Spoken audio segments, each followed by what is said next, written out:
नाजरीन, आज की अहम खबर मेटा कंपनी से जुड़ी है, जो फेसबुक और इंस्टाग्राम जैसे सोशल मीडिया प्लेटफॉर्म्स की मालिक है।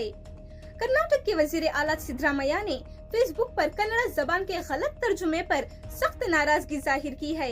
ये तर्जुमे मेटा के ऑटो ट्रांसलेशन सिस्टम के जरिए किया गया था, लेकिन इनमें इतनी संगीन गलतियां थीं कि बात का मतलब ही बिगड़ गया, जिससे अनजाने में सार्फिन को गुमराहकन मालूमात मिल रही थीं।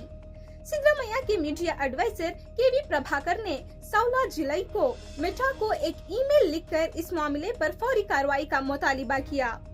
हुकूमत ने मेटा से कहा कि जब तक तर्जुमे का निजाम दुरुस्त न हो, तब तक कन्नड़ा जबान का ऑटो ट्रांसलेशन बंद कर दिया जाए। जवाब में मेटा कंपनी ने इस गलती को तस्लीम किया, मसला हल करने का दावा किया और सरकार से मुआजिरत भी की। ये मसला पब्लिक बयास और कुछ पोस्ट में देखने को मिला था, जहां मेटा का ये आई सिस्टम तर्जुमे के लिए इस्तेमाल होता है।